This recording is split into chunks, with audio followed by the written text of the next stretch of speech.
그곳에 빛이 있었다. 하늘이야 디베게모 하늘이야입니다. 안녕하십니까? 성부와 성자와 성령의 이름으로 아멘. 그분께서 내 앞에 물과 불을 놓으셨으니 손을 뻗어 원하는 대로 선택하여라. 사람 앞에는 생명과 죽음이 있으니 어느 것이나 바라는 대로 받으리라. 참으로 주님의 지혜는 위대하니 그분께서는 능력이 넘치시고 모든 것을 보신다. 그분께서는 당신을 경외하는 이들을 보시고 사람의 행위를 낱낱이 하신다. 그분께서는 아무에게도 불경하리 되라고 명령하신 적이 없고 어느 누구에게도 죄를 지으라고 허락하신 적이 없다. 집에서 15절. 그곳에 빛이 있었다. 과학자의 눈으로 바라본 죽음 너머의 세계, 의학기술이 진보하고 평균 수명이 늘어났는데도 인간은 여전히 죽을 운명을 어쩌지 못합니다. 그래 사람들의 마음속에 깊이 자리한 죽음 후에 무언가 존재하는 것이 있을까라는 물음을 스스로에게 던지지 않을 수가 없습니다. 그들은 인생을 더 이상 지금까지처럼 보지 않습니다. 그들의 영성은 강화되었고 다른 사람을 사랑하는 이를 첫자리에 두며 삶의 거룩함을 의식하고 죽음도 삶의 일부분으로 받아들이면서 죽음을 전혀 두려워하지 않게 되었다고 합니다. NDE 임사체험은 무디 박사가 1975년에 사후생에서 사용하기 시작했습니다. 라이프 애프터 라이프. 발달한 의학 소생술과 현대적인 의무 소통 매체 덕분에 이런 사례는 점점 더 흔히 볼 수 있고 잘 알려진 현상이 되어가는 것 같습니다. 인터넷과 소셜 네트워크의 발달에 따라서 체험 사례가 더욱더 풍부하고 많아지는 것 같습니다. 의식은 순수하게 뇌의 산물이라는 고정된 과학계의 관심 자체가 완전히 흔들리게 되어갑니다. 영원한 생명에 대한 믿음을 고백하는 가톨릭 신자들도 인사체험에 대하여 피상적인 것으로 보면서 의혹의 눈초리를 보내는 경향이 있습니다. 사도신경에 육신의 부활과 영원한 삶을 믿나이다. 니체아 신경에 죽은 이들의 부활과 내세의 삶을 기다리나이다로 분명히 명시되어 있음에도 불구하고 임사체험에 대하여 의심의 눈초리를 보내는 이유는 왜일까요?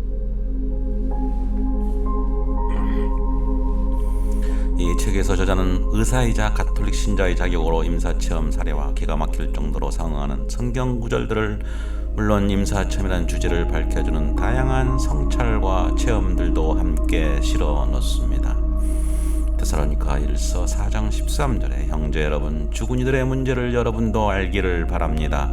그리하여 희망을 가지지 못하는 다른 사람들처럼 슬퍼하지 말라는 것입니다.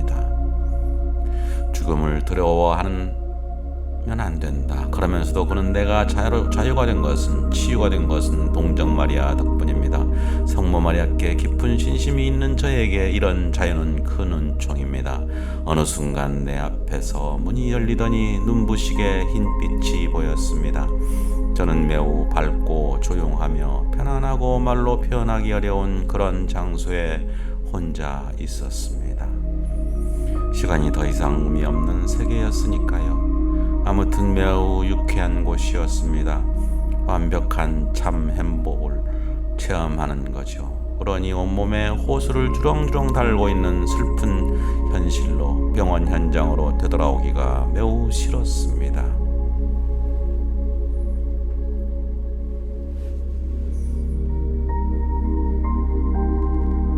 어머니 뱃속에 있는 쌍둥이 둘이의 우화를 알려드리겠습니다.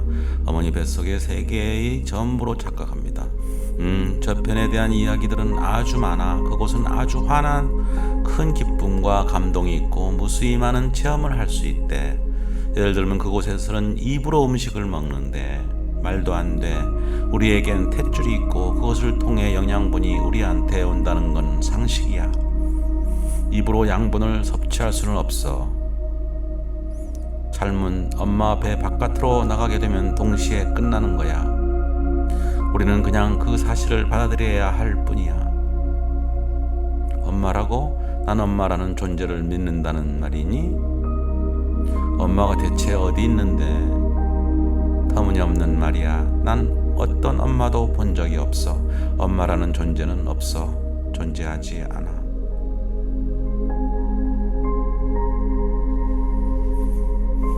임사체험이란 무디 박사가 자신의 첫 저서에서 150명의 임사체험 증언에 입각하여 자세한 진술을 다시 살펴보겠습니다. 따뜻하고 부드러우며 사랑으로 가득 찬 빛의 존재가 그 앞에 나타났다. 죽음 이후에 무수한 사건들이 그의 마음을 사로잡아 지상 삶으로 돌아오고 싶지 않았기 때문이다. 1997년 US 유수화 세계보건 보고서에서 실시한 조사에 따르면 이런 체험을 하는 사람은 1960만 명에 달한다고 합니다. 서양 인구의 4.2%에 달한다고 합니다. 제프리 롱은 1998년에 미국에서 임사체험 연구재단을 설립합니다. 설문 응답자들은 자신들이 임사체험을 말로 다 할 수 없는, 잊을 수 없는, 말로 표현할 수 없는, 묘사할 수 없는 등으로 표현을 했다고 합니다. 이들 중에 95% 이상이 그 체험을 완전히 현실적인 것으로 여겼다. 나머지 5%도 그것은 거의 현실적이라고 생각을 했다고 합니다. 그들 가운데 몇 명은 임사체험을 자기 생애에 일어난 최고의 경험으로 여겼다고 합니다. 우리나라의 경우도 임사체험을 유튜브에서 검색해 보시면 실제 임사체험을 경험하신 분의 증언을 들을 수가 있습니다.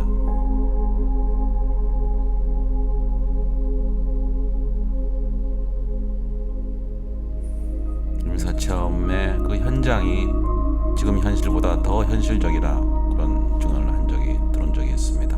어린 나이의 임사체험은 아주 순수하다고 합니다. 임사체험의 과정은 앞에서 언급했기 때문에 생략하겠습니다. 고린도전서 2장 12절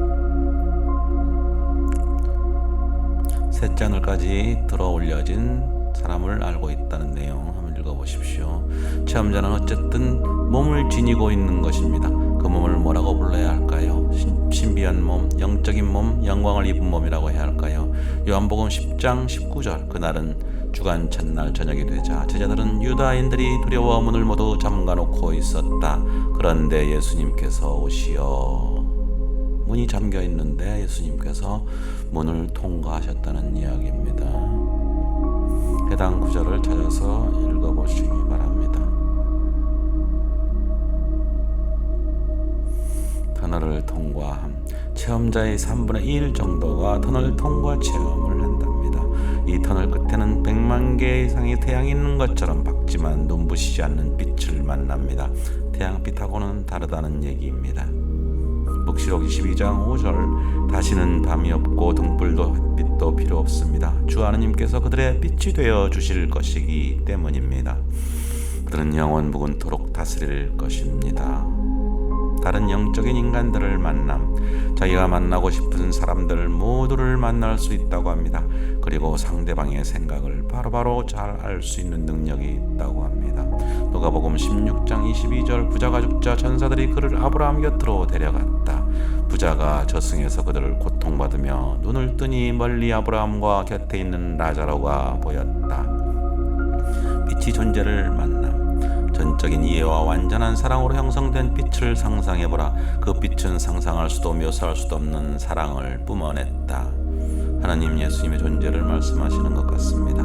원통 사랑으로 된 빛을 만났어요. 그 순간 나는 지금 하느님의 아들 앞에 있다는 확신이 들었습니다.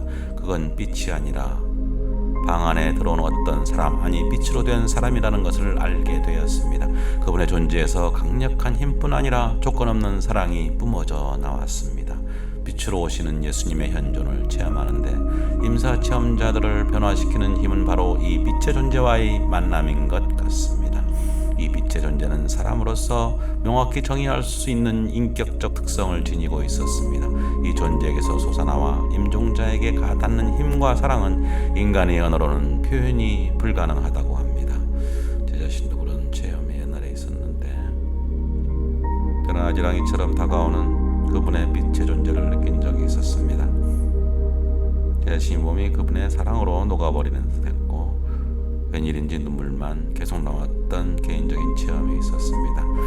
나는 그가 그리스도라는 느낌을 받았기 때문에 그 빛을 따라감으로써 애를 썼습니다. 나는 그리스도인으로서 빛과 그리스도는 관계가 있다고 자연스럽게 생각하고 있었기 때문입니다.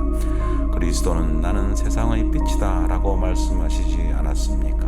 나는 속으로 만일 정말 이것이 끝이라면, 내가 죽는 것이라면 거기서 나를 기다리는 분은 그리스도일 것이라고 생각을 했습니다. 나는 상당히 오랫동안 빛 속에 머물렀고 그곳에 있는 모든 사람이 나를 사랑한다는 걸 느꼈다. 모두가 행복했다. 나는 그 빛이 하나님인 걸 알았다. 빛에 다가가면서 그것이 한 남자의 형상이란 걸 알 수가 있었다. 오직 영적인 힘이 있어서 그 빛을 견딜 수 있고 즐길 수 있는 것이다.